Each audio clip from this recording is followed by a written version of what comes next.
Cooper. Hi, Cooper. Can you hear me, Cooper? Ponton, what's up, buddy? Are you guys able to hear me? Can you confirm if you guys can hear me? I just want to make sure. All right. Happy Friday, everybody. Carolyn, good to have you, Carolyn. Always nice to see a familiar face. That's awesome. Okay, everybody can hear me. That's awesome. Hello, Cooper. Cooper, my little nephew Cooper is here. Daryl, man, it's been a while. How are you, my friend? Good to see you here.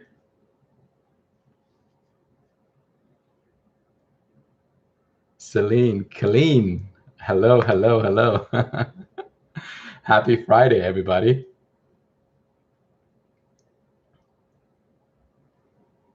Yeah, today I'm doing a pretty much of a late live because this weekend I'm going to be busy with my baby's birthday.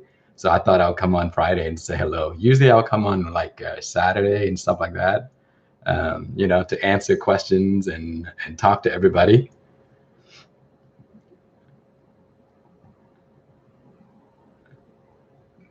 That's great, Daryl. Good. I'm glad you're doing well, man. And oh, buddy, Daryl, it's been a long time.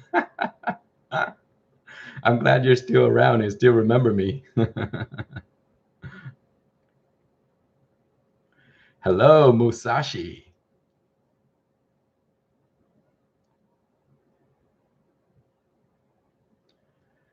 Yeah. So happy Friday, everybody. I don't have anything planned. I think I'm just gonna come on here, talk for a few minutes, and answer some questions. Maybe chat with you guys, and that's it.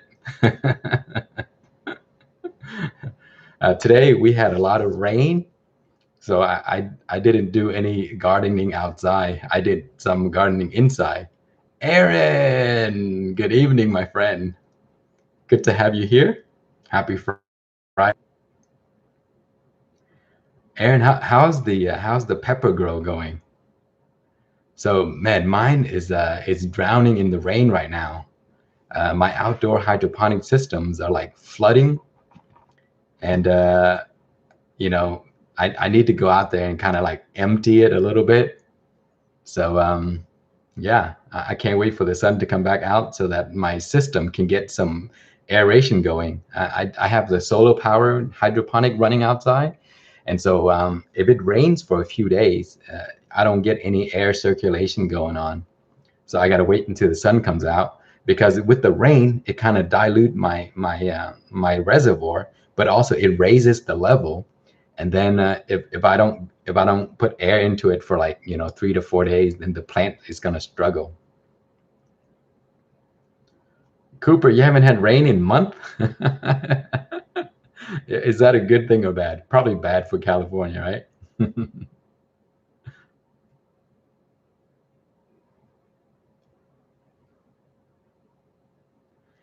Ryan, if your super hot chilies is taking a long time to grow, it could be because the condition is not right. Is it how's the weather? Is it cold? What's the temperature? Usually, chili will grow best between 70 to 75 to 80 degrees Fahrenheit. Um, if it's not within that range, it's gonna be very slow until it starts to get warm, and then the plants are going to take off.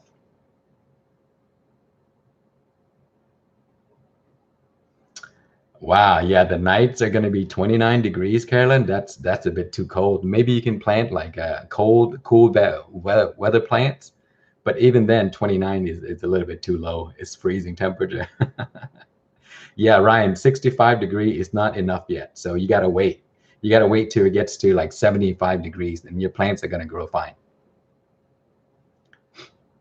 So this week, we're expected to drop down to 39 degrees Fahrenheit one day in the evening. So I'm gonna have to try to move some of my baby plants into my garage on that night, just in case. Arlington, Texas, Fo Bobo. Good evening, my friend. We're neighbors, basically. I'm in Dallas. You're in Arlington, about 45 minutes away. Yeah, Mark. North Texas weather sucks this year. It's unusual for April to be this cold for me. April 16th right now. Usually by this time we're like up into the 70s to 80 degrees already. But this year it's a little bit weird.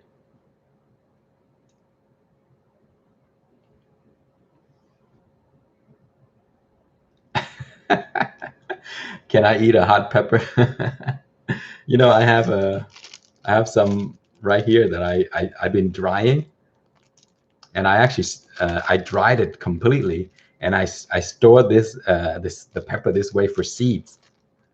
Um, you know, the thing I find is if you store the peppers like this inside the pot itself, it lasts a little bit longer than just storing the seeds only, because the pepper kind of creates a shell and it protects the seeds inside for a little bit longer.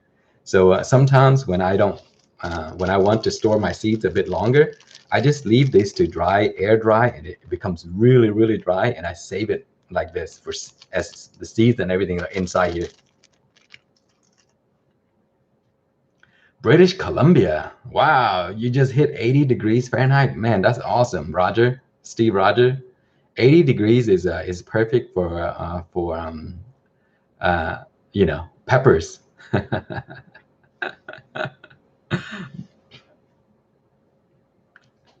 Eric from San Diego. Hello there.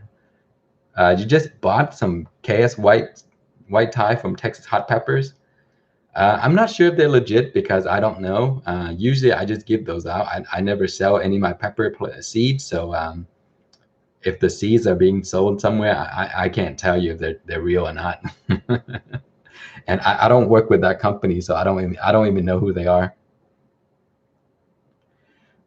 Blaine's, my pear trees are doing amazing. I have been recording videos of my progress for the pear tree since last November. So every month I go outside and I record a little bit, a clip of it. And now we're in April. I think I may release the video on my pears in May. Right now I have a ton of little pear fruits right now growing. Hello, Eric. Eric Smith. Good to have you here, buddy.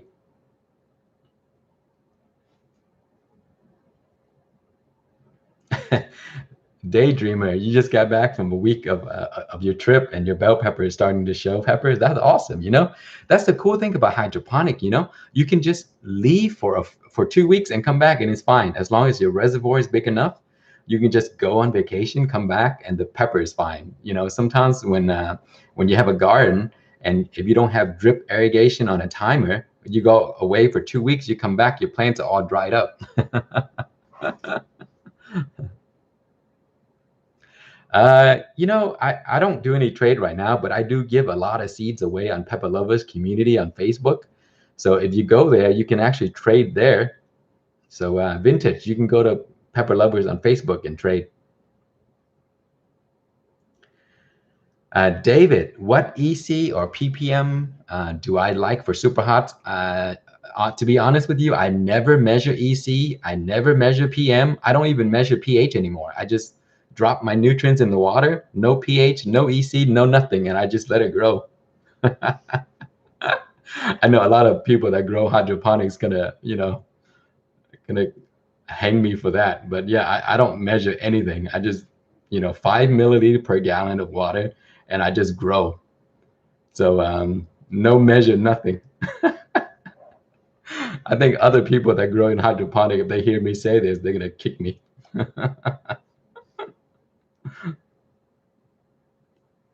How long do pepper seeds last in a plastic bag, Eric? They can last up to 3 years, buddy.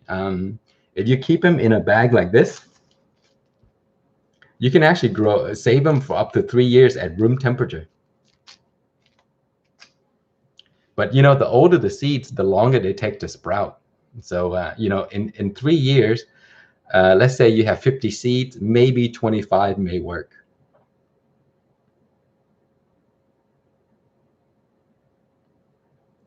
Yeah, guys, I don't even check pH anymore. I'm just, my pH meter ran out of battery like a few years ago, and I just stopped checking. I don't check pH.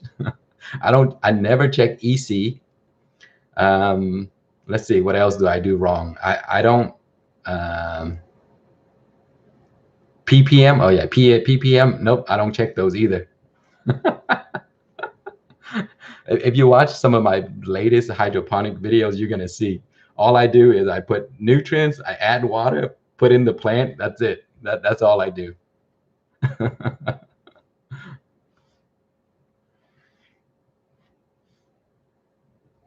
What's the oldest pepper plant you have right now?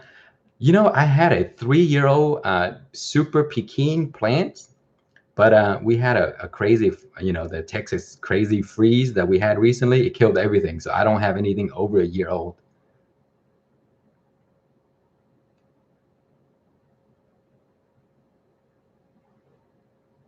What's the largest pepper plant you've grown with only cracky, not even DWC? Uh, the largest one that I've grown was the Sweet Misery. It got up to like 4 feet tall and probably 4 feet wide. All cracky hydroponic, no DWC.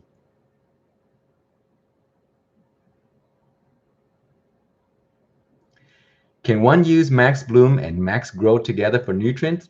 You can, but you don't have to. I mean, there's no point to that because vegetative stage is when you use the grow. And then once they start to bloom, you can switch over to the bloom. You don't have to use them together. They're two separate parts for a reason, but you can use them together. I mean, you can just gonna have to mix it. But honestly, I sometimes I don't have the bloom. I use grow the entire cycle from start to finish. So you really don't have to use the bloom, but bloom does help maximize your flowering potentials in the peppers and in any fruiting plants. Texas has good water compared to most of the country. Really? I had no idea. I guess I should be grateful. We have hard water, so our pH is around 8, something around 8 pH usually. Yes, I do have a lot of fruit trees. I grow around 7 varieties of Asian pears. I grow 2 varieties of persimmons. I grow 2 varieties of Satsuma mandarin. I grow sugar apples, and let's see what else. I think that's all I can count right now.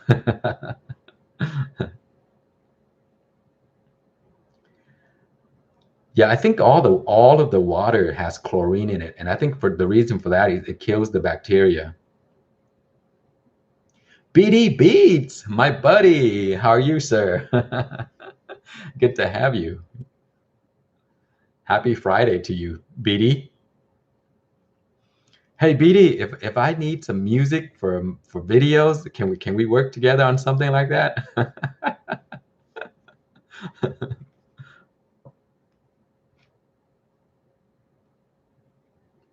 Are any new plants you're trying to grow this year? Yes, for this season, I have been trying to grow these Japanese radish, the giant radish, and I'm failing at it. It's called the Sakurajima radish, and I think I started them too late because now they're massive, but they already started to bloom. So it's not going to create any big, huge bulb like the radish bulb. Yeah, the monster radish.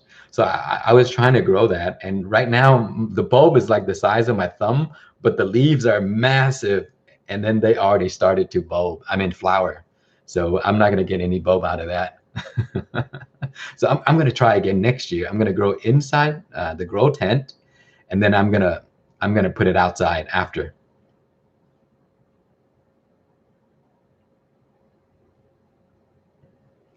Dara, are you saying to eat the radish flowers? Yes, I have been eating a ton of radish flowers.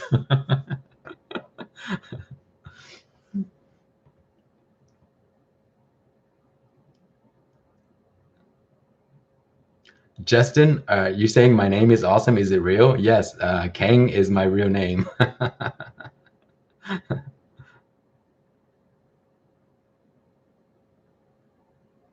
Eric, is CalMag and Flora Bloom good enough for hydro, or do I need anything during the flowering stage?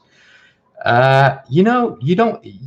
Yes, Flora Bloom is great for flowering, and CalMag is also good to assist with the calcium and the magnesium, which it does help with the bloom. The calcium and magnesium basically help to keep the fruits. Like if you have blossom and rot, that's because of deficiency in calcium. So that's what the CalMag comes in. So when you grow fruiting plants, CalMag is actually pretty good for to use. And Flora Bloom does boost the bloom, so you get more flowers and it sticks better. So yeah, those are all you need for blooming stage. Excuse me a second, guys. I'm going to turn off my AeroGarden. The pump is running right now.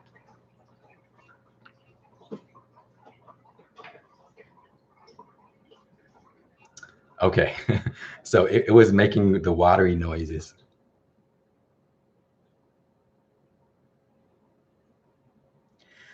Eric, no, you don't need to up it if they start to drop. If you notice that your plants are dropping flowers, that means there is a problem somewhere, usually at the root area. They shouldn't drop. I mean, if they drop like 5 to 10 flowers, it's fine. But if they drop like more than that, then that is a problem somewhere. It could be imbalanced nutrients. It could be fluctuation in temperature. Like if the morning is 70 degrees, then in the evening it dropped to 60. So anything more than 10 degrees in fluctuation, the plants start to kind of like struggle and it would drop flowers. Also, um, if you feed a high concentration of nutrients that contains nitrogen, because nitrogen assists with growth, and usually the plants would drop flower in order to grow. So if there's too much nitrogen in your mix, then the plants usually focus on growth and drop the flowers. Also, it could be pests, like if you have mites in your grow tent or in your indoor area, they will definitely cause a lot of blooms to drop. Root crowding, in hydroponic, root crowding is not a problem because the root ball is massive in hydroponic. So it's not an issue with root problem. It's usually the imbalance of your nutrients or the pH level and all that stuff when you grow fruiting plants. It could be stress also, and stress is usually caused by the things that I just mentioned to you. Krista, you're growing strawberries in your air garden. Oh man, it's gonna grow amazing. I'm sure of it. If you keep consistent nutrients and go by the timer, it's gonna go really well. But you can only grow like 1 or 2 strawberry plants because they do spread out. And in hydroponic, strawberries tend to grow pretty fast, and the leaves are massive compared to the soil plants, so they kind of like take over.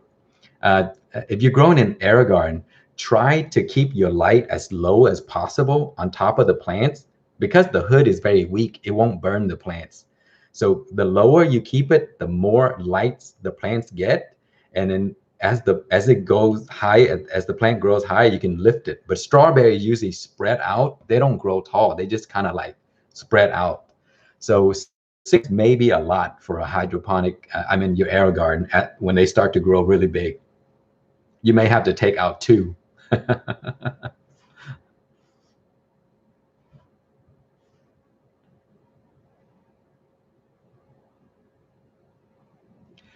Luke Lewis, I've been wondering if 2-inch net pot are big enough for long-term indoor hydroponic plants. Yes.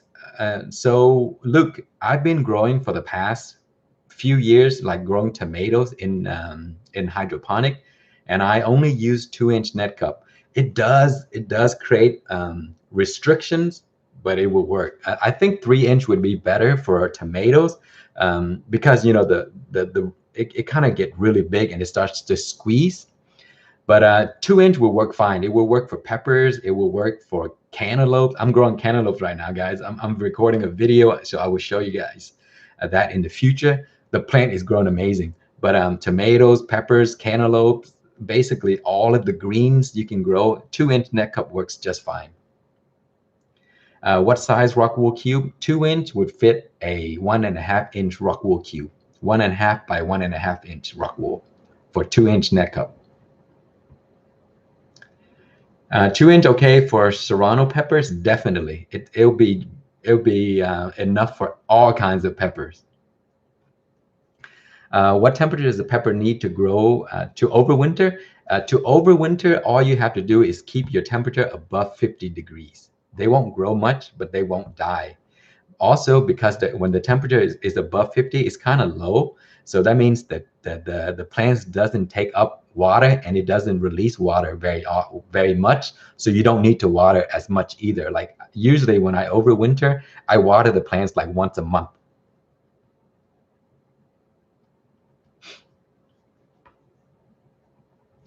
Something is eating habanero leaves. It has many holes in it. Aphids do not eat holes in the leaves. It could be caterpillars. It could be worms. It also could be like a slug. Slugs can eat holes in your plants. So check in the evening. If you come out in the evening, you may see slugs. Caterpillars for sure. They can eat holes, but aphids do not eat holes. The aphids only suck on the leaves, so it sucks the juice out of the leaves. So yeah, actually aphids are the worst things that you can get because they can multiply so fast.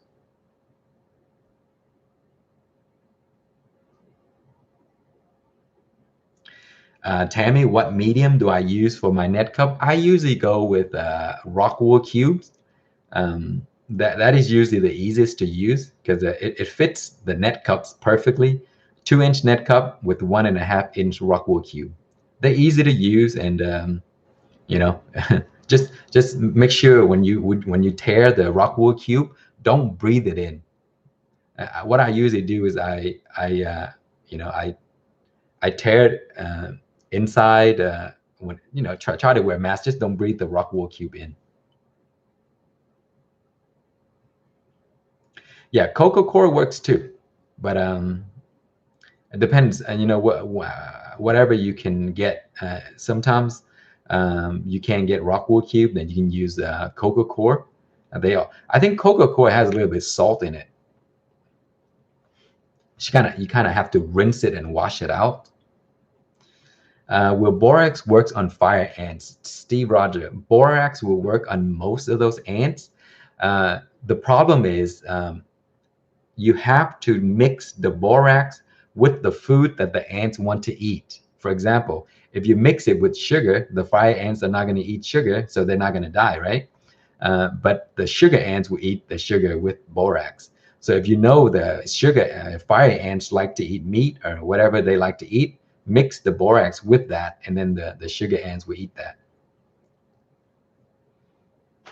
But make sure to contain it because you don't want other animals to eat it. So I usually put it into a plastic bottle, and I cut a tiny hole that allows only ants to get in. Matt Stafford, what do I think of rich blood? You mean our friend on Pepper Lovers community, right? Rich blood is probably one of the most experienced grower I have ever seen on our Facebook community. He's very smart. He has a lot of good tips, and he's also willing to help a lot of people. So just talk to him, be friendly, be humble, and he is willing to help anybody.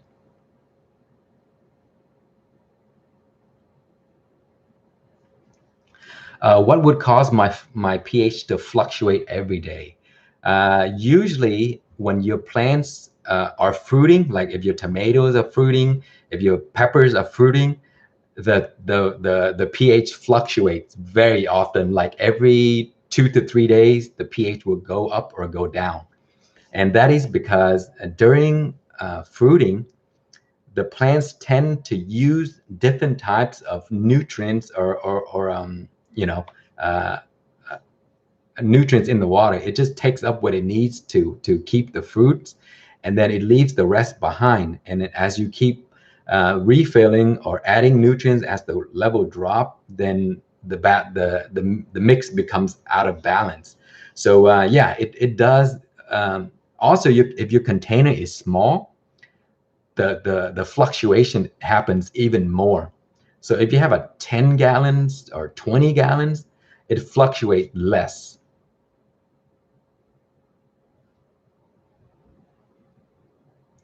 Yeah, rich blood is definitely a great source of information to ask about organic gardening.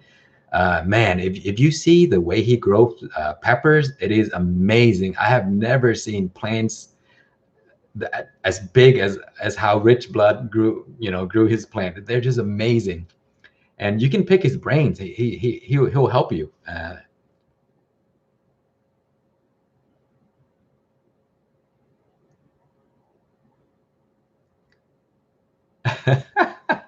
Yes, Daryl, I remember the 1K day. And then, the 1K, it took a while for it to become 2K, and then 3K. And then, as we get more people, the numbers get there faster and faster. So on Facebook, we're growing pretty fast right now. It's amazing that I didn't realize that many people love growing peppers around the world. It's crazy, isn't it? Which tomatoes are you growing? I have grown the sun sugar tomato. I grew the berries crazy cherry. This year, I'm growing um, two varieties. The blonde Kopfchen, which is a German variety. They're very similar to sun sugar, but they produce massive clusters. I'm also growing the berries crazy cherries because I just love the way they produce. They produce so much peppers. Like they're like every truss or cluster you get like 40 to 50 little tomatoes. They're just amazing. Leon, does aspirin really work for plants' roots? You know what? I have no idea because I've never used medicine or aspirin or calcium pills or anything that is for human consumption. Those vitamins. I've never used it on my plants, so I can't say. So I don't know.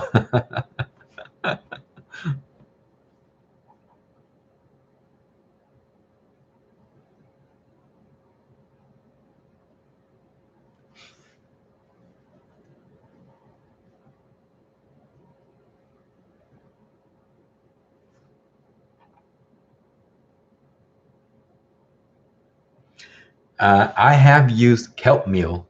Yeah, I think kelp meal does help with, just feeding the plants a little bit of the nutrients that they need. Usually what I feed my plants, and I keep it very simple.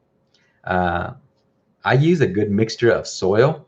That is the most important thing, a mixture of good soil. So I go to the local landscaping store and I buy soil by the cubic yard, and then when I take it back, I would mix it with a little bit of perlite, some vermiculite, and then I add worm casting, and sometimes I'll add a little bit of peat moss, and that's what I use to grow my plants. And then throughout the seasons, if I need to feed the plants, I go with fish emulsion, the Alaska fish emulsion. I just mix it up according to what the label says, and just water my plants.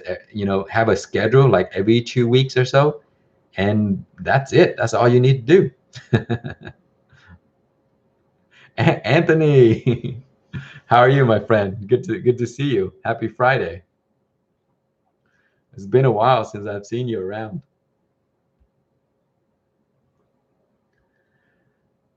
You're growing sugar apples. Yes, I am growing sugar apples. And the reason I'm growing sugar apple is because it is one of the fastest tree to produce fruit. Like you can literally grow it from fruit, and within under 2 years, you will have the tree produce fruits for you. So I'm growing three varieties. I'm growing the purple variety, the green variety, and I'm also growing the hybrid, the Gefner. The Gefner uh, Adamoya. And these three cannot take a freeze. So what I usually do is I keep them in a pot and I take them inside my garage in the winter. And I trim the plants a lot to keep them, pretty small and contained. That way, when I take them in for the winter, they don't take up all the space in my garage.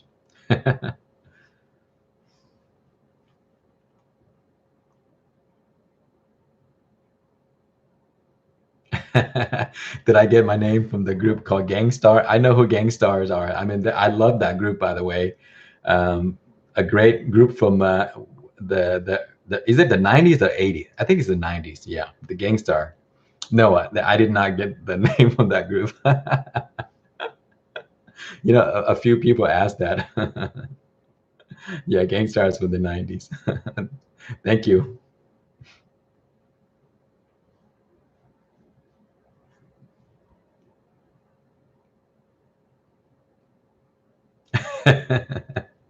Yeah, a few people have asked where I got my name from, but yeah, you're right.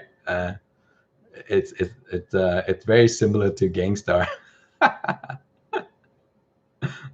Do I grow sweet peppers? Yes, I do grow sweet peppers. I love the variety called the sweet apple and also the California Wonder Bells. Those are two of my favorite sweet varieties to grow that don't have any heat. And the sweet one that contains heat, I grow like sugar rush peach. That's a good one. Uh, Brazilian starfish. That's another good sweet one. And there's this variety that I had in the past called the monkey face. Man, that is actually a really good pepper. It's nice and sweet, very crunchy, and it has a good kick to it. So if you like a good kick with some sweetness in it and kind of like a peppery taste, then the monkey face pepper is pretty good. But sweet apples is the way to go. Love the sweet apples. Jalu from Germany. Hello, Germany. Thank you for joining our live. What time is it in Germany right now? Wow, we have 78 people viewing. Thank you, everybody. Good to have you. Happy Friday.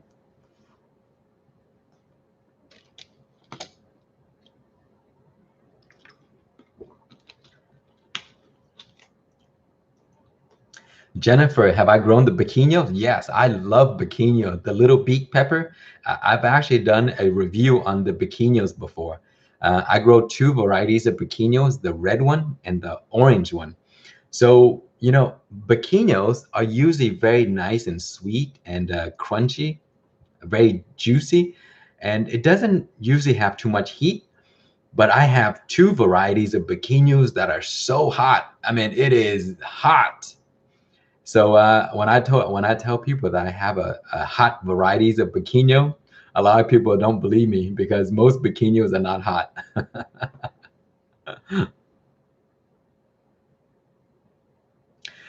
What is the oldest seeds that I have germinated? I'm not sure. I think the oldest seeds I have germinated was a ghost pepper that I saved about 3 years ago, maybe 3 years old.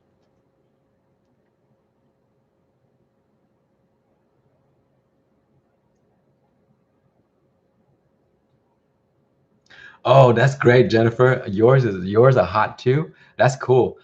Usually biquinos are not very hot, but if you have a hot one, that's awesome.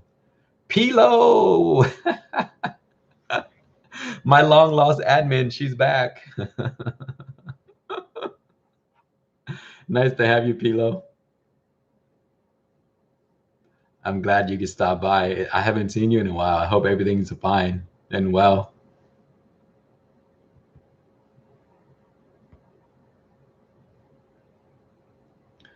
What can I grow next to my fence where there's little sunlight?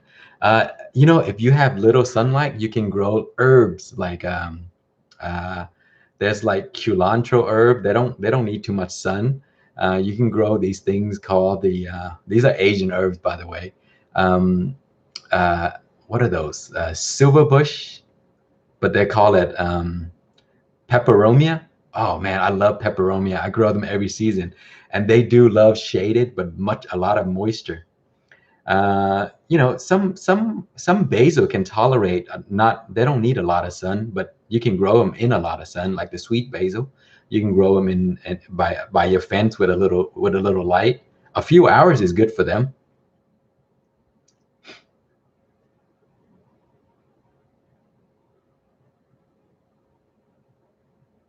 Wow, Kenneth grew seeds from 2001. Did you have to freeze them? Because I've never seen seeds that old before. My seeds are usually about 3 years old, and then I have to toss them out because most of them don't germinate. Because I keep them in these little bags like this right here, and usually they only last about 3 years, and that's about it.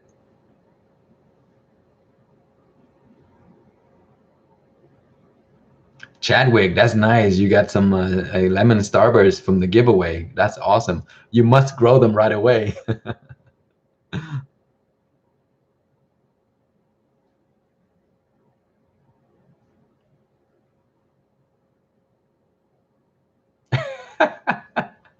Daryl, that's way back then. The older videos, when I go back and watch it, I was like, oh my God, I talk so slow and I was so nervous. And yeah, it's amazing that you made it through those videos. You know what, Daryl? I did a lot with the air garden that you gave me. Man, that was a fun thing. And because of what you introduced me to, I got a few more air gardens because of that. I had to upgrade because the light hood, it kind of went out. So buying a new light bulb, it costs like 20 some dollars. I was like, you know what? I'll just buy a new air garden and spend a little bit more, and it'll last me for a while. So I've been having fun with like the air garden ever since you introduced me to it.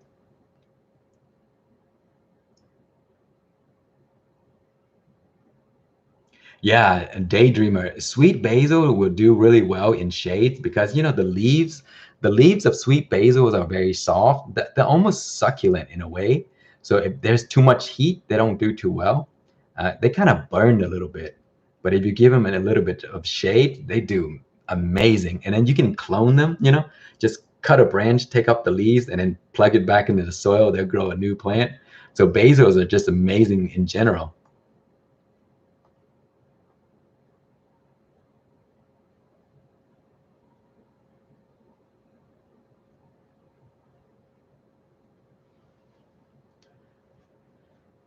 Yeah, coriander will grow in the dirt. You can transplant plants from your hydroponic systems into soil just fine.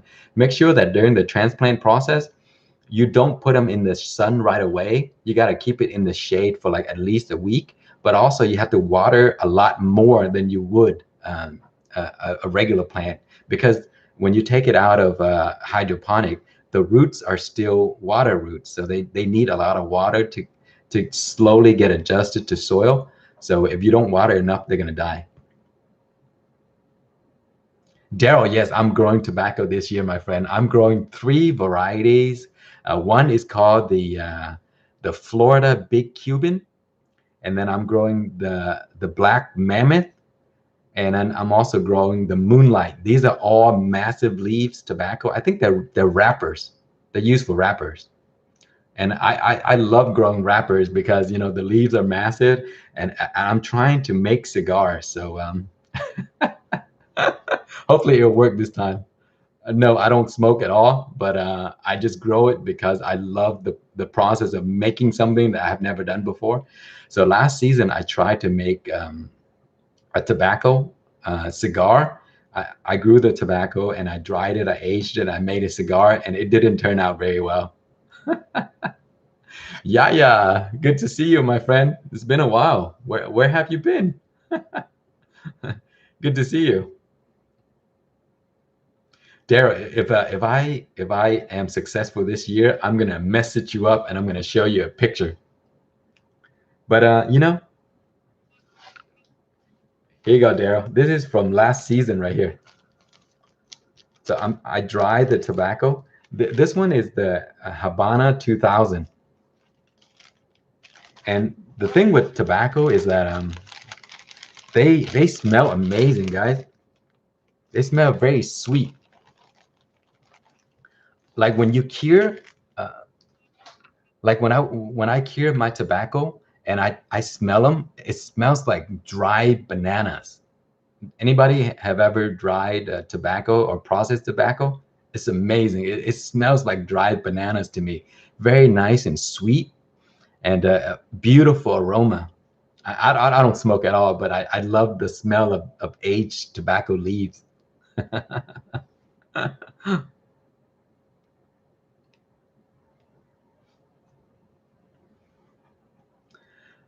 Daydreamer, you have had bad luck with rosemary? Oh man, rosemary grows like a weed. I have, so I grew my rosemary from a clone. I cloned it a few years ago, and I placed it in my garden, and now the bush is 3 years old. And even the massive the storm that we had that killed everything, it didn't kill the rosemary. The rosemary is still alive, and it just grows amazing. So the thing with rosemary is they're very easy to grow. They love full sun all day long. Like, doesn't matter if it's like 100-degree sun, they will love it. And also they need soil that is drained, that can drain water out really well, because rosemary, they love water, but they don't like to stand in wet water for too long.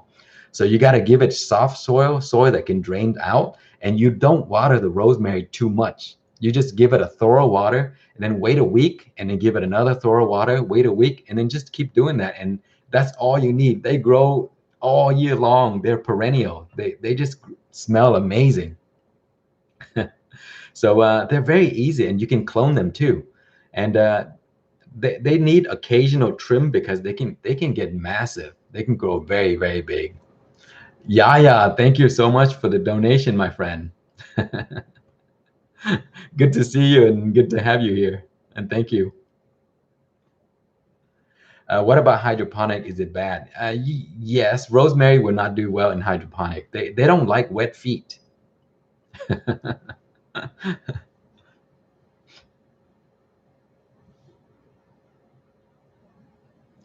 Will you try smoking cigar once you learn how to make it? Yeah, absolutely. I mean, I think smoking cigar would be fun. My friends, they smoke cigars all the time, but I just, I just don't ever like anything that smoking anything. So, but if I make my own, maybe I'll try it, because then how would I know if it's good or bad? Get my friends to test them. But yeah, so tobacco plants are just beautiful plants. There's many reasons why I grow them.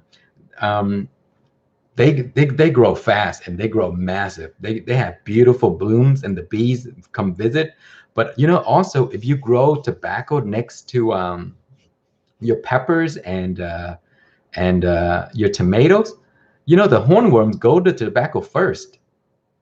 There are two kinds of hornworm. There's tobacco hornworm and there's a tomato hornworm. So it's for me, usually the hornworm go to my tobacco plants first. So it creates like a diversion, so that it keeps my pepper safe.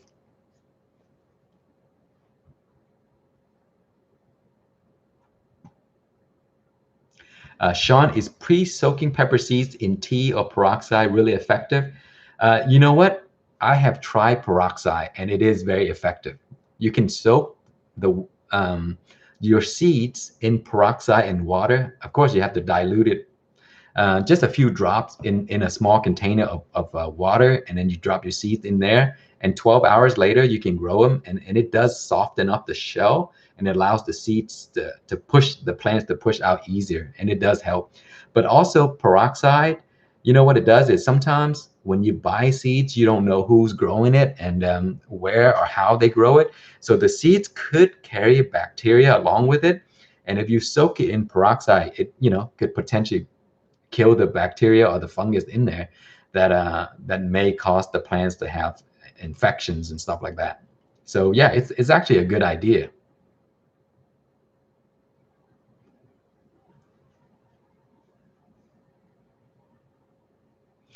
Oh yeah, eggplants is a yeah, I would love is a for aphids.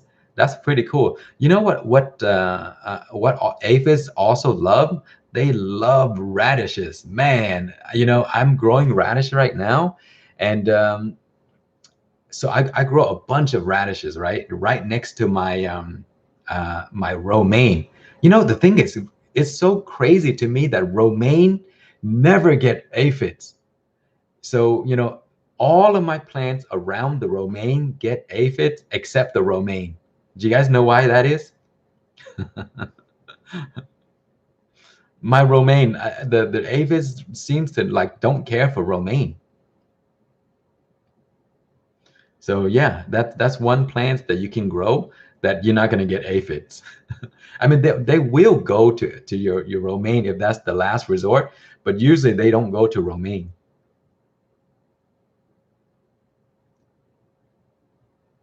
Yeah, aphids love kale. They love all the brassica. Man, if anytime I grow like Brussels sprouts, cabbages, and all that stuff, aphids are just crazy. And over the years, I have learned how to control them. So I know that aphids are always coming out during the springtime. So sometimes when you fertilize too early, like with a high concentration of nitrogen, nitrogen is like a magnet for aphids. They will come every time. Right after you fertilize, you will see aphids. They would do it. They would know. So, keep your soil balanced with a balanced fertilizer, like a fish fertilizer or worm casting and stuff like that. And usually the aphids don't come that much. And also right now, I have a ton of parasitic wasps that hunt the aphids, and so there's a battle going on in the garden right now. Every time I always see a ton of parasitic wasps out there, and I love them. They kill all the aphids for me, so aphid is no longer a problem for me. Wen Lee, where do I get my mustard seeds? The ones that you saw in the video today. I got them from. Let me find the website for you.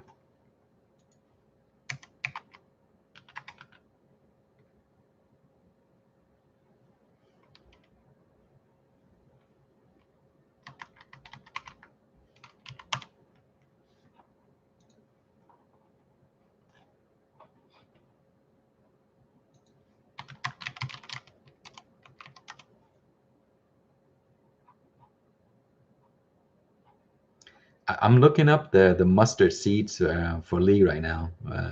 Let me see. I ordered him a while back.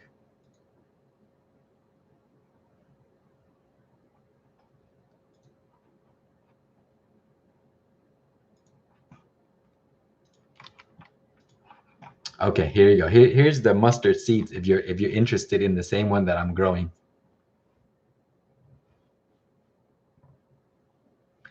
Let me go back to the comments.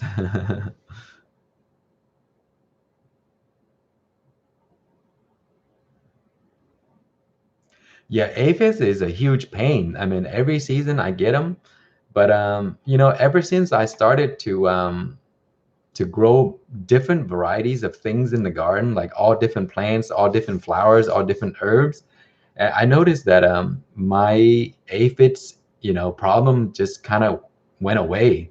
I mean, I still get them every once in a while, but I'll go out there and I'll squish them, and then that's spray a little bit, but I don't have to do it as much anymore.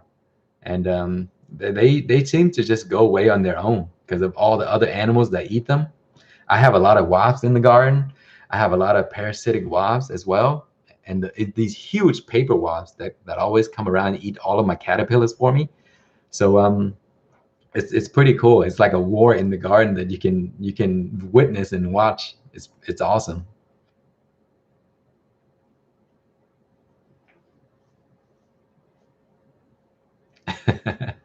Yeah, sometimes you go to those stores and buy plants. You can actually see aphids on them. Most people don't know that they're there and they take it home, but the people that have grown vegetable in the garden, and they recognize the problem right away. Yeah, biodiversity, I know that is a term that, most people don't like, but really, if you grow different types of things in the garden that attracts different insects, it's overall you create like a small environment of yeah, like a biodiversity. Yeah. So the things just take care of themselves. You keep everything balanced. For example, don't over fertilize. When you over fertilize, it harms the plants more than it would help, especially if you're growing peppers. If you over fertilize pepper, they just not going to do well at all. And it's harder to save them from being over fertilized than under fertilized. So it's always good to use a balanced fertilizer, mostly compost if you can. Use organic compost. Use worm castings if you can. I use fish fertilizer every once in a while. I just mix it with water. I like water soluble because it absorbs in the plants can get it right away. But you can buy like chicken manure and stuff like that, and that works as well.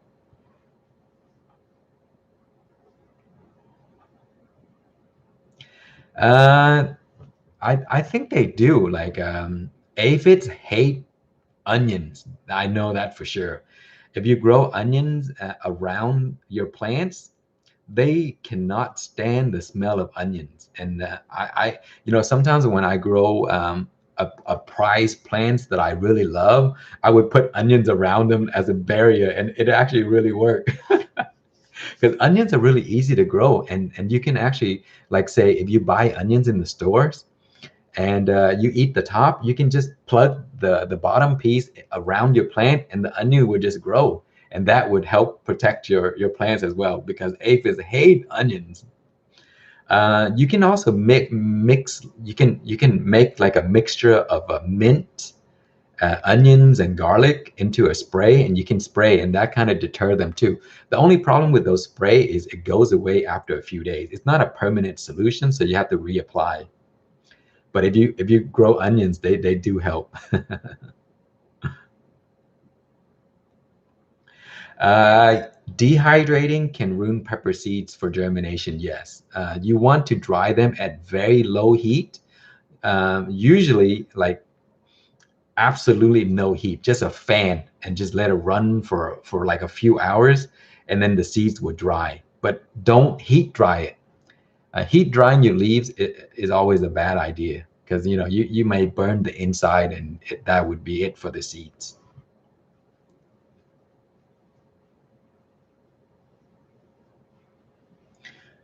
Yeah, fish emulsions are amazing stuff, but they smell so bad, so a lot of people don't like to use them. They're very smelly, but I use them. Make sure you put gloves on, and then mix the fish emulsion with water, and then you water your plants. They will love you for it. It has a good nitrogen concentration in there that they're somewhat organic, and the plants are just gonna love it. But also you would notice the flies would come around after you water your plants too.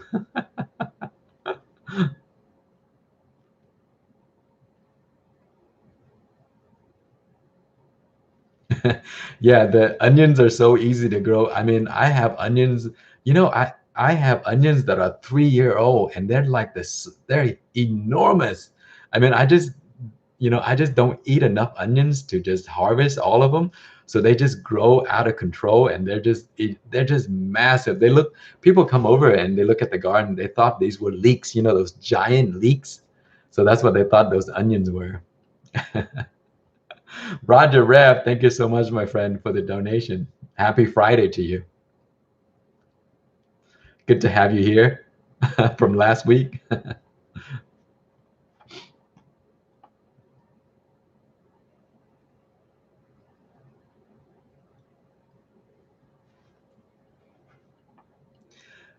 So earlier, I was pruning my pear fruits. Man, if you guys ever grow pears, they they are just massive producers. They produce like thousands of fruits. I mean, I'm exaggerating, of course, but there's so many fruits, and you have to go out there and prune it, because if you have too many, then the pears would be very small. Uh, so I went out there and I pruned all of the bad pears. It's so crazy. There's just hundreds of them on the ground. Ant, what's up, Ant? What whiskey are you drinking, buddy? What's your most favorite plants to eat in your garden? I love arugula. Arugula, I grow that all the time, so I have arugula like basically every day for dinner, almost every day. Good night, Carolyn. It's good to have you. I'll see you again soon. Bush, I don't do this every Friday. I just do this. I think last week I did a Friday, and this week I did a Friday. The reason for I'm doing this today is because I was going to do it a Saturday, but Saturday we're going to be busy, so I can't. So I thought I'll come on tonight when the kids are in bed and just talk for a few hours.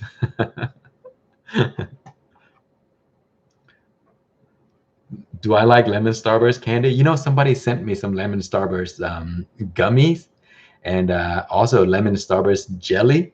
And man, it's good. I love the homemade stuff. Like people just share it with you when they make it.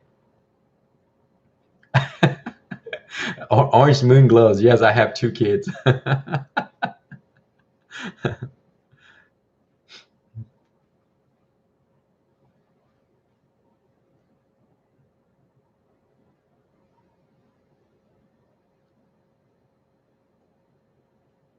Man, I want some of those local beers right now.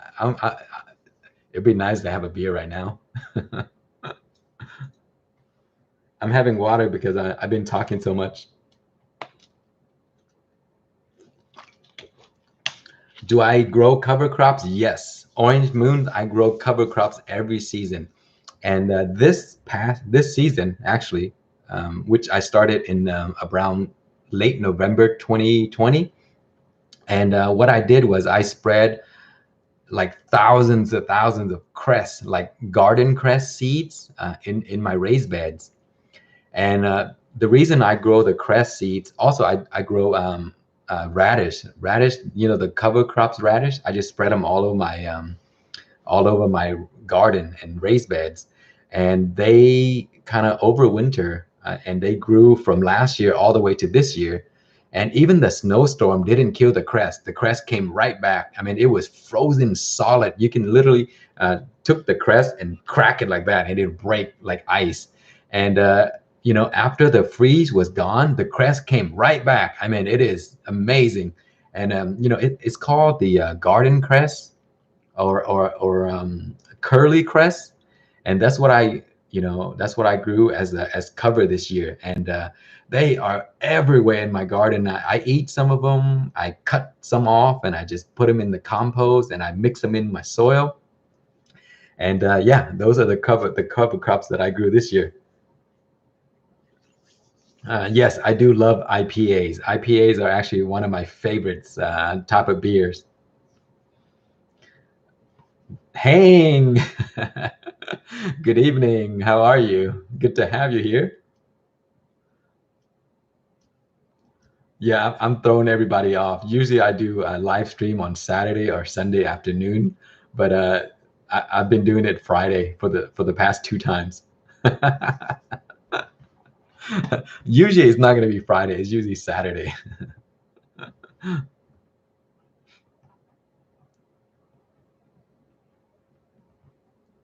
So Hang, today you saw my video earlier. So I was out there harvesting mustard greens. So I decided to make that video. Man, my mustard greens are so super crunchy. It's crazy, and it's all grown in hydroponic outside in the sun. Um, Actually, I don't think I changed the nutrients yet. So I placed it there. It's about 30 something days, and it just grows on their own. I have a solar pump, but you know, of course, the rain, there's no sun, so it doesn't run. But when the sun comes out, it'll start to run.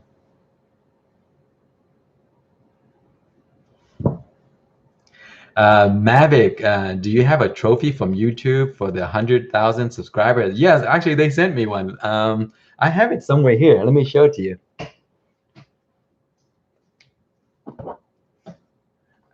I actually never showed it off yet, but yeah, they did send me one right here.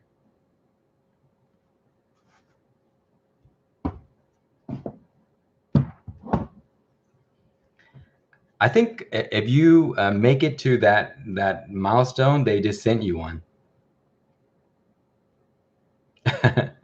Thank you. You know what? Nobody ever asked, so I've never showed that plaque to anybody, but this is the first time. Yeah, amber is great. You know, have you guys tried the um, Abita? Abita is the brand. It's from New Orleans, actually. Abita amber and Abita um, the purple haze. Man, that is some good stuff. And they also make some seasonal one called the strawberry haze, and those are awesome too. I love Abita. But Dallas, Texas have really good local beers. There's a company here called Revolver, and they make Blood and Honey, and some of these other. There's another local one that they actually sold it to the larger company. They sold it to Bush, Carbach in it used to be in Austin, or is it Houston? Yeah, it was in Houston, and it was Carbach is great. If you guys ever tried it, I think they're sold everywhere now. Oh man, yeah. In springtime, aphid is the biggest problem. They're the first type of pest to come out, and so you have to watch for them because right now what they do is the aphids, how they get to your plants is they have wings. So they fly to your plants, they land on it, and then they shed their wings and they start to multiply. And so if you come out there and flip the leaves over, sometimes you will see the black aphids, sometimes they're green, and they have wings. They look like a fungus gnat, but they're bigger than a fungus gnat. And how you can tell they're aphid is even if you flip them over and you touch them, they don't move. They just stand there. So that's how you can tell that's an aphid. It has wings on them too. And just get rid of those. And most of the times, if you see them, pick them off, and you won't get the aphids.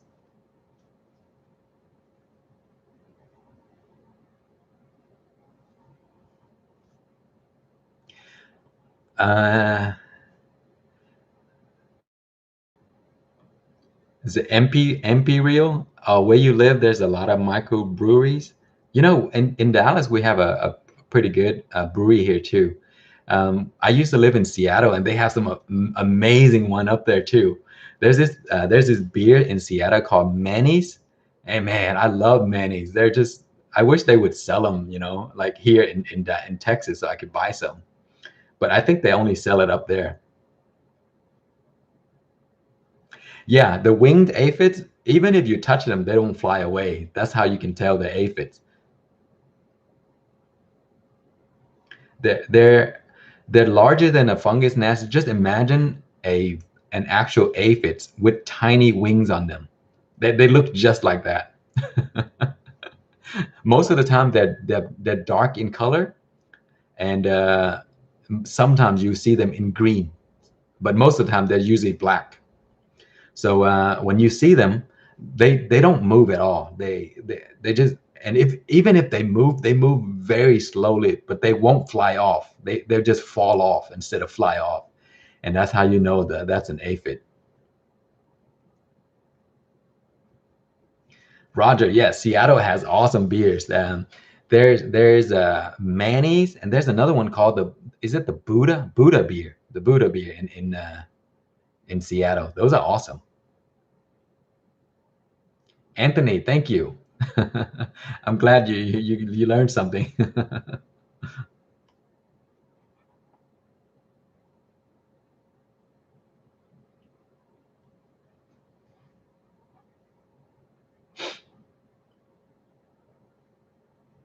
Oh, really? I didn't know that they can take on the color of the plants. Uh, a lot of the times when I see them right now in the spring, they're usually black. So that's how that's the color that I see them, and I see a few green ones too.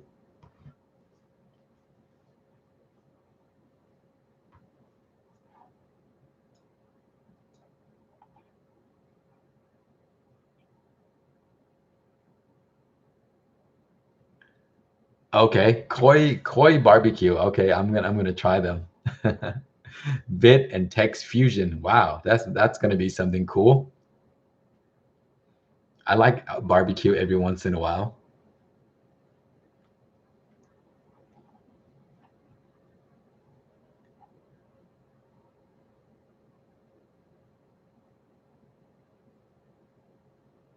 Yeah, Eli, we're getting cold weather for like a whole week next week. So it's gonna be very chilly, and it's really unusual for April because we're supposed to be pretty hot right now.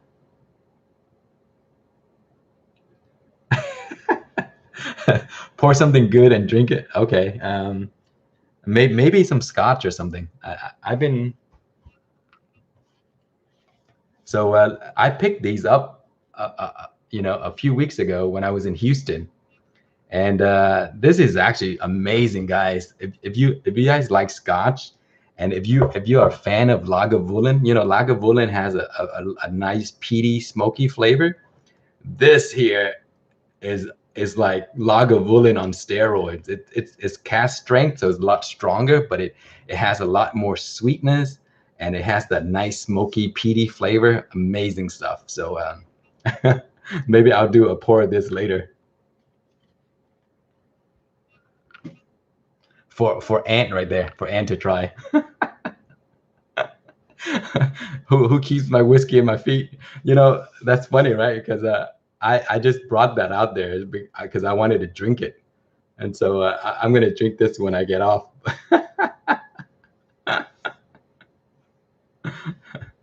Living the dream. Thank you so much, my friend.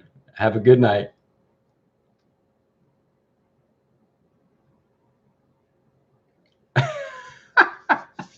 Scotch tastes like steep cigarettes, but maybe you tried the wrong one. Maybe you tried the peaty Scotch, because if you're first introduced to Scotch, try to stay away from the smoky flavor because it does smells like a smoke cigarette, and it does taste like barbecue wood. And when I first had Scotch, right, and I had no idea how to drink it or whatever, and I bought a bottle. I remember actually me and my buddy Ant right here in the chat, we bought some Lafroy, and I made a mistake by buying Lafroy as my first Scotch, and man, that thing tastes like a. This was years ago. It's my first time drinking, so I thought I was like tasting like an ashtray.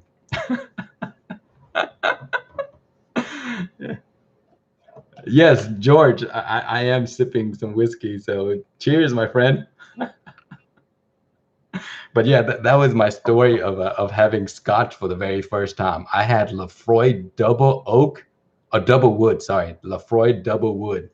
And imagine this, right? A person who never had Scotch before drinking Lafroy Double Wood. So I'm like, man, this tastes like an ashtray. How could you drink this stuff? It's nasty. But years later, I love Lafroy. So it is an acquired taste.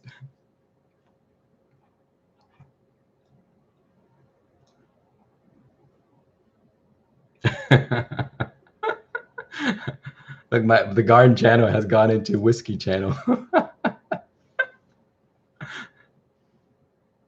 What's my favorite bought sauce? Definitely sriracha, hands down. There's nothing else like sriracha. I love that thing. Our family cannot go without sriracha. I mean, even though I make my own hot sauce, right? I still have 2 or 3 bottles of sriracha standing by just in case. It's awesome. Let's see, what else do I buy? I think that's usually it. Sriracha is my thing. I gotta have sriracha.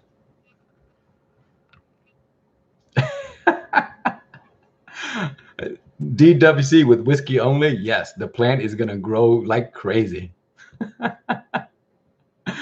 Do you do any fishing? Yes, I used to go fishing all the time. Uh, my buddy Ant and I used to skip work back in our days when we were younger. We used to skip work, call in sick just to go fishing. We went down to the creek by our house. We catch sand bass. Let's see what else. Drums and stuff. Catfish. Pretty fun time. You know, as I get older, I stopped going fishing, but I went recently with my buddy on a boat, and I didn't catch anything. I probably caught a cold. That's about it.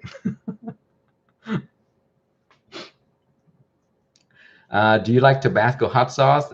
Only with Chipotle. If there's no Chipotle, no Tabasco. I can't stand Tabasco. I think Tabasco is not good to me. Oh, also in oysters. Yeah, Tabasco is good on oysters. But other than that, I think Tabasco is terrible. I mean, if you're not eating oyster and if you're not eating burrito from Chipotle, I'm not eating Tabasco. Oh, Jesus, my buddy. Yes, uh, the hot sauce. Peak. What is it? Tropical peak. Jesus, you got to make more of those, my friend. That's amazing. Guys, Jesus Rosario, he's from Puerto Rico, and he made some amazing hot sauce. I did a review on it already one time for his hot sauce. It is a sweeter hot sauce, but it's very tropical with guava flavor. Man, it is good stuff. On fish, on chicken, I'll probably put in anything. I put in my salads too.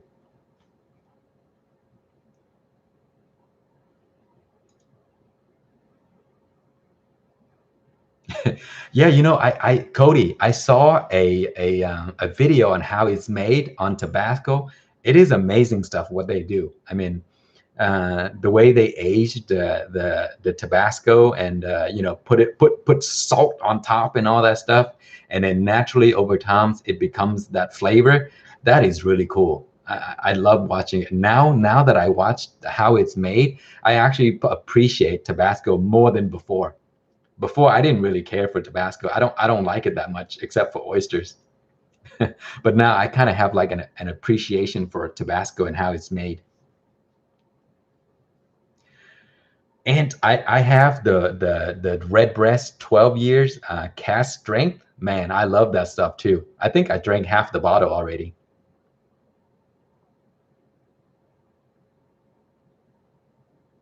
If I could have a giant farm um, of one pepper, oh man, that is tough. That is a tough question. I would choose my lemon starburst. But if you let me have two or three, then I would choose the Jay's Peach Ghost Scorpion as my second one. And the third one, maybe let's see what else that I really like. Maybe I'll grow the Reapers because I really love the way they look. So there, those three. Obsessive Gardener, my buddy. How are you?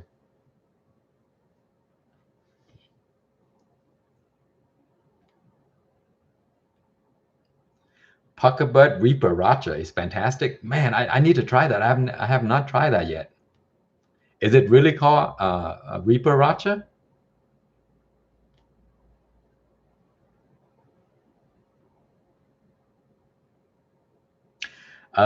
Leaf curled. Okay, so if you have leaf curl, sometimes they curl down, sometimes they curl up. A lot of the times, leaf curled is caused by root problem. Like if you have too much water at the root, the plants struggle to breathe. And when they struggle to breathe, they will curl. The leaves will curl, and sometimes they turn yellow. And then over time, they'll just fall off. So yeah, leaf curls are usually due with overwatering.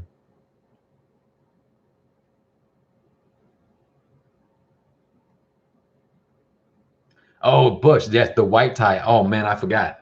Okay, if I have four peppers, the white tie would be the fourth one. Gotta have it. Yeah, if they're curling, they're not doing well.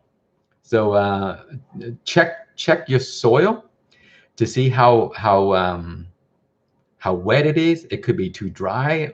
It could be your soil is too compacted, and so there the root can move around. And so when it does that, the plants don't grow and they start to curl. You can also pick up the pot if you're growing in a pot, and if the pot is really heavy, you know that there's a lot of water in it. So you need to have drainage, or you could have a mixture of soil that allows the water to escape, but also at the same time keep some of the moisture. So you need like a peat moss and stuff like that, and perlite to allow root like pockets of air in the soil, and vermiculite. Vermiculite also helps retain some of the water and also retain some of the nutrients. So don't use heavy soil, and don't water too much. And if you have a lot of clay, you got to mix the clay up, because the clay becomes compacted, or it could suck up a lot of water and it holds it for a long time. And it's also very heavy, so it causes the root to have trouble moving around. Brazilian starfish pepper is one of my favorite. I love that thing. I could eat it like 5 or 6 at a time, and I usually grow it and I eat it. And every time I work in the garden, I'll pick 4 or 5 and I'll eat it as I work. They're pretty, and they're really productive, and they taste awesome.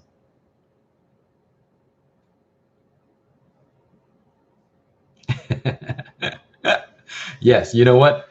A lot of the times when you give your plants too much love, they become unhealthy.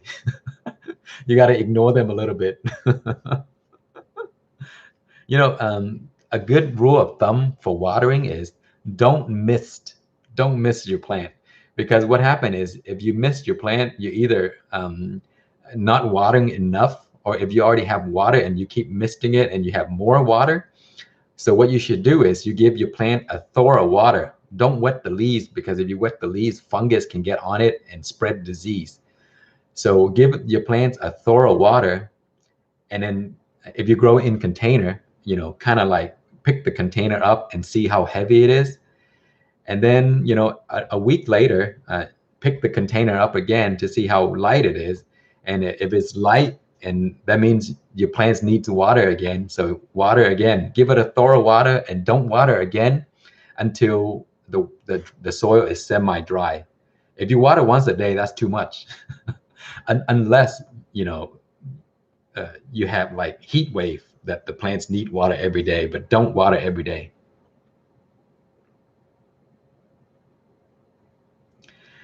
Are there any things that I want to grow that I can't grow in my area? Yes, I want to grow so many tropical fruits, but I cannot grow it in my area because winter will kill them.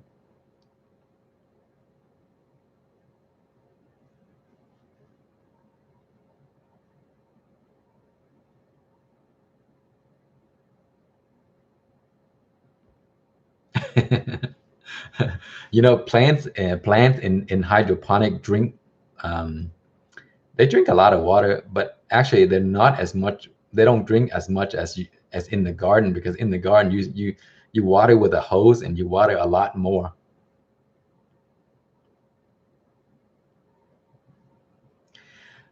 Caribbean reds are really good. They're very similar to Scotch bonnets. They have the heat around a habanero. They actually call it sometimes they call it habanero. So the taste profile is very similar to Scotch bonnet, or a little bit like a habanero, and the heat is also very similar. So they're great peppers. They're nice and sweet. They're very hot though. If you're not careful, they could be very hot. Eli, thank you. Have a good one, my friend. Wow, we have 91 people, guys. It is 11:54 p.m. in Texas time.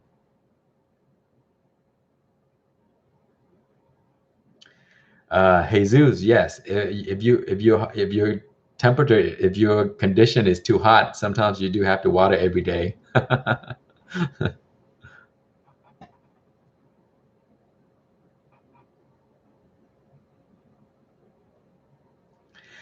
Chaotic bacon, it is very important to have pH balanced water. And the reason for that is because if the pH is balanced, there's a pH chart, right? It'll give you at what pH level the plants can take up the best type of nutrients, or where it's able to take up all the nutrients it needs.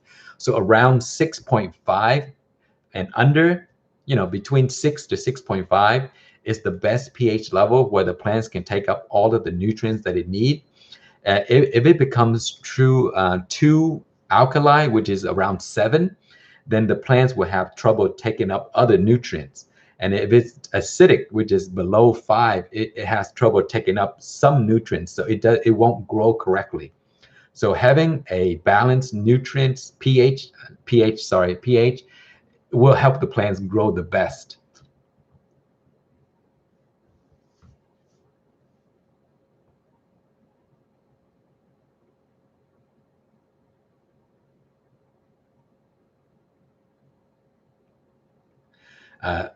Between 6 and 6.5 is good.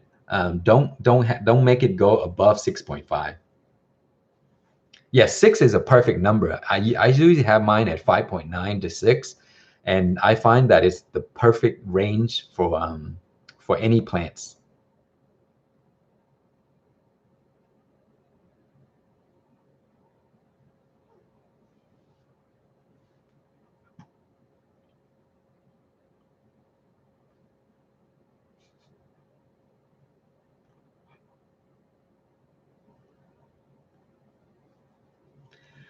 No, it's not legal to grow that here.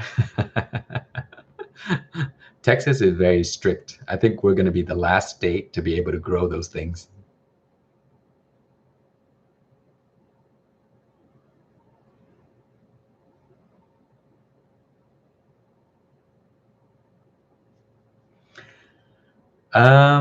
Hydrogen peroxide for hydroponic. I use it sometimes. I use it to get rid of algae in the container.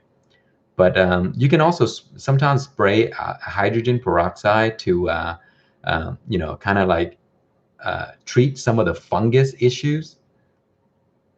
But usually, I don't have too much of a problem with fungus on peppers when I grow in hydroponic inside, because I keep my grow room very nice and clean.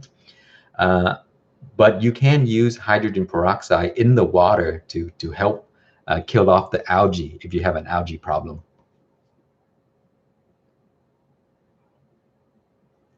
Would I grow one if it's legal here and I'm legal to grow it? Probably. I may even try to breed them because I just love those kind of projects. I'm trying to breed tomatoes right now, so I have a Kingstar variety of tomato coming soon. And if cannabis is legal, maybe I'll do one a Kingstar cannabis plant.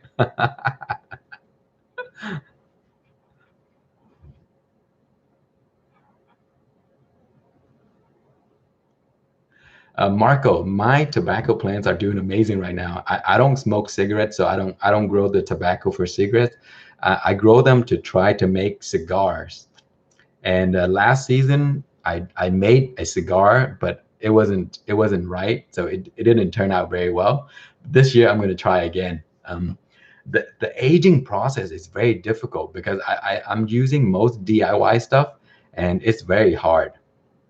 So the curing, like the color cure, is easy. I got that down now. I know how to control the temperature, and I know how to control the moisture to allow the tobacco leaves to cure correctly, getting rid of all the green color without drying out like crazy.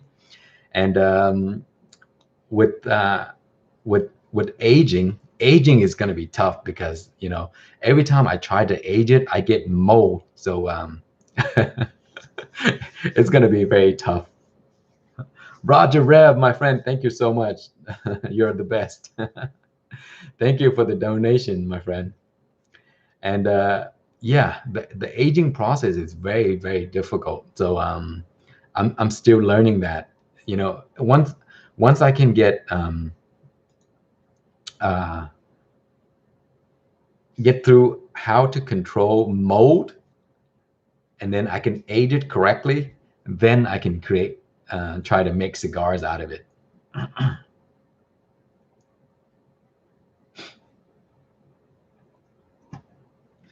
Oh, the lemon starburst is sprouting. Awesome. I'm glad. I hope it will grow well for you. Ant, am I growing mushrooms? No, but I know how to grow mushrooms. I actually grew mushrooms when I was a kid with my father. We have a mushroom farm. So we use these. We grow these things. In our language, it's called cat's ear mushrooms, and they they grow on these logs. So we used to cut these logs, right? And then you have to plug the holes out and put the spores in, and you got to keep it in a dark, well-controlled climate with an exact amount of moisture, and they just grow, and then you just pick them, and then the Vietnamese people use them in desserts and stuff like that. They use it for medicine. So yeah, I grew it. I grew some fungus. They're fungus. I get fungi when I was a kid with my father.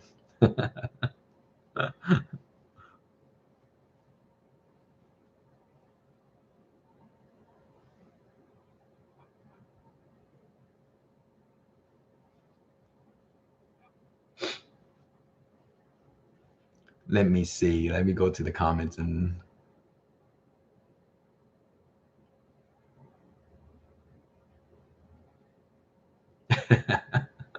Roger Rep, Tabasco produced 1,000,000 pounds. You don't need 100 plants. I think you need 2 plants and that's it. Tabascos are like some of the most productive pepper plants like ever. They produce like crazy. I mean, they're hundreds and thousands of pods per plant. So you really don't need all 100. Maybe you can give them away.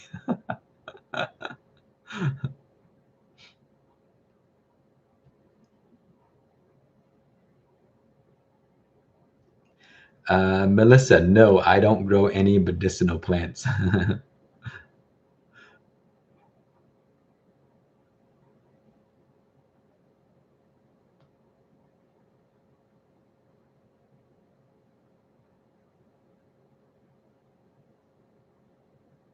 Is that what they're called? I didn't know they're called wood ear mushrooms. I thought they called cat's ear or cat's ear. I guess I just do the correct translation. Wood ear. Wow. Okay, I did not know that was the real name for it. Yeah, I grew those when I was a kid for with my father.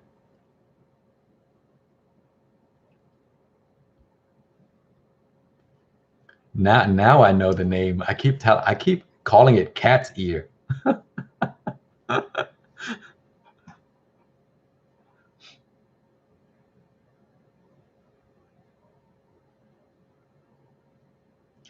Have I grown stuff for herbal? Yes. I grow like sage. I use in tea. Sage. I dry my sage for tea. I grow rosemary, and I grow a ton of other herbs like shiso, and you can make those into tea. And there's so many other herbs that I grow. You're right. I don't know how to cook. That's the reason I don't know their names. Most of the times when I grow stuff in the garden, I eat them fresh. So when it comes to cooking, all I know how to do is stir fry with some garlic, a little bit of salt, maybe butter, and that is about it. Melissa, thank you so much for the donation.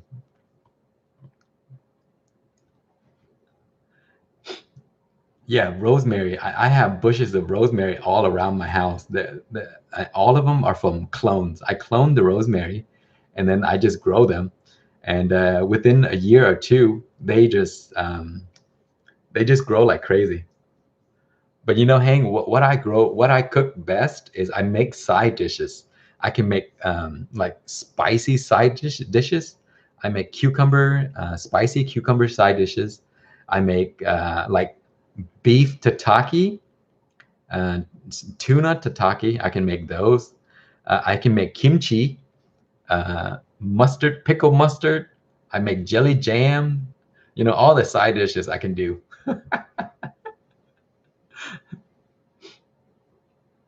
Wow, she did, man. I don't. I'm too small. I don't think she'll team up with me. I would team up with Lisa. Maybe I can grow stuff and she can cook it.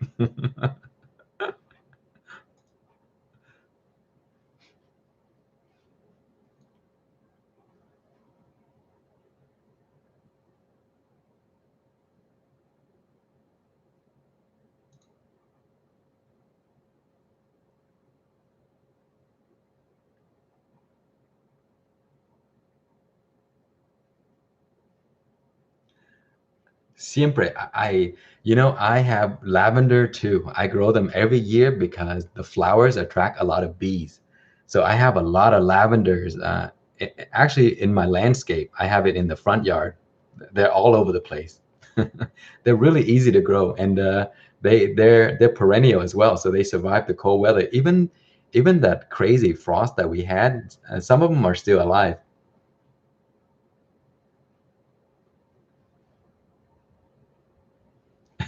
Charles, the food stand. I don't what. I don't know. I don't know what food stand. I'm not sure.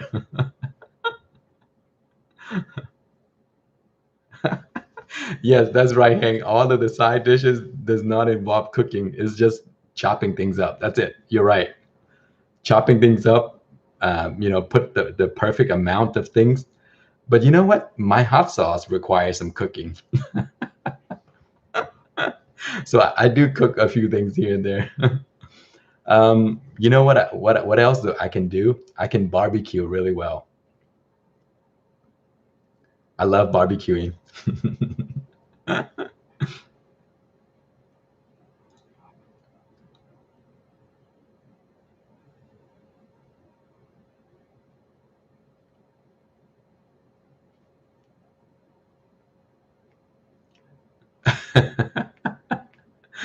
Yeah, yeah. Man, people are talking about crazy things right now.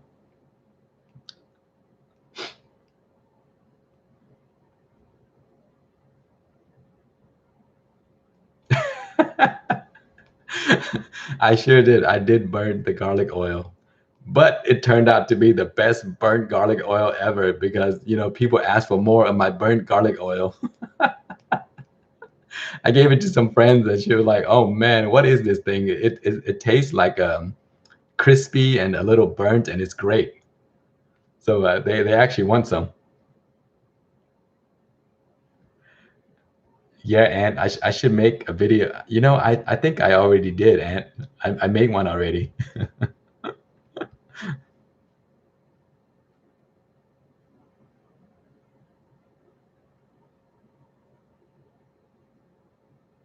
Robin, yes, the seeds are available. If you go to Pepper Lovers Community on Facebook, you can trade there. There's a lot of people growing it already, so you can ask for trade. Make some friends there, and people will send some to you.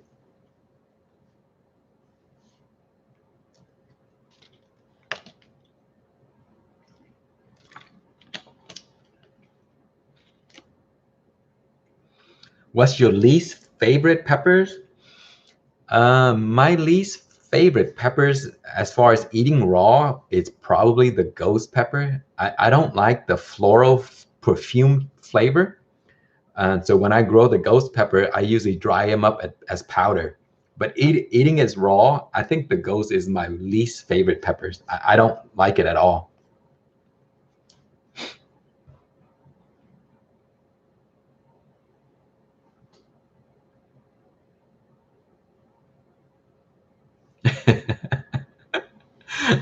Burnt garlic is awesome. So I was making chili oil that Hang was talking about, and I accidentally overcooked my garlic, and I thought I burnt it, and I was like, oh man, I screwed this up. I messed up the whole entire dish, and so after I boiled it up, and it actually tastes pretty good. So from there on, I only make burnt garlic chili oil. It's amazing how a lot of great things are from mistakes.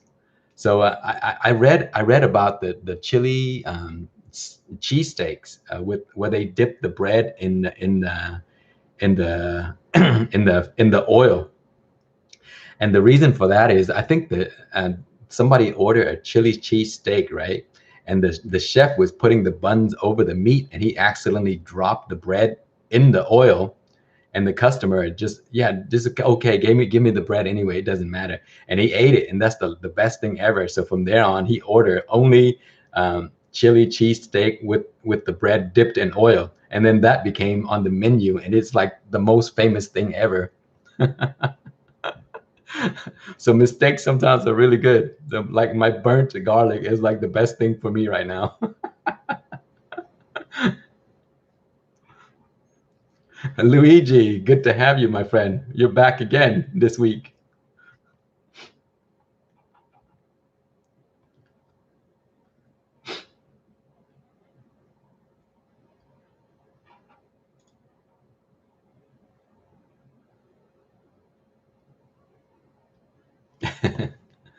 Cherry, you love Phillies? Yes, it's a great place to visit.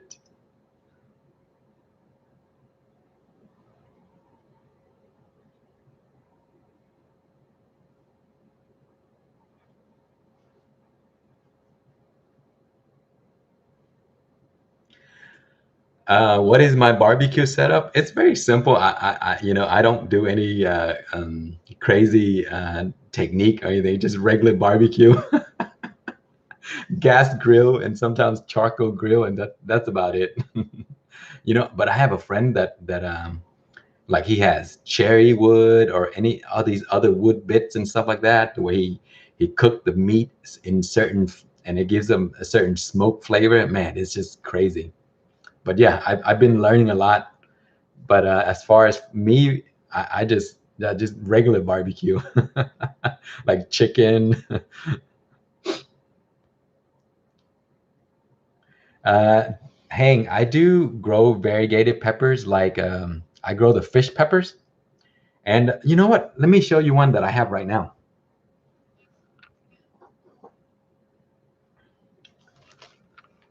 Look at this, Hang.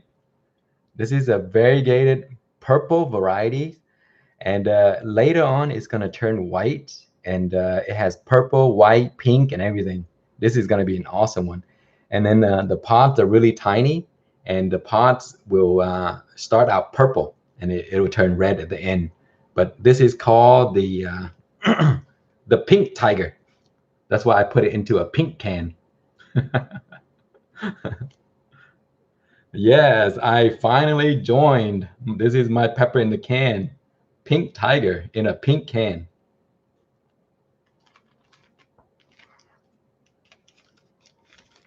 So hopefully I get to show this off more later.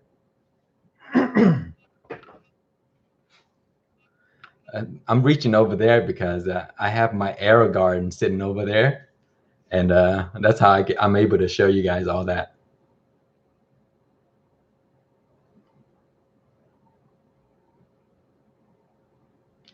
Charles, yes, applewood has amazing smoky flavor, and that's what I was telling you.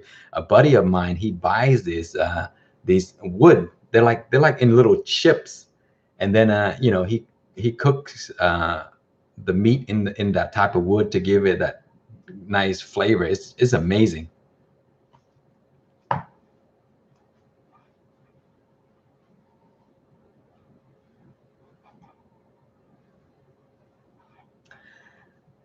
All right, y'all. It is 12:15. I'm gonna sign off now. It's been fun. Thank you so much for joining me on a Friday night, and a good evening to all. And I will I'll be maybe next week. I'll try to do this again. Bye, everyone. Have a great evening and have a great weekend.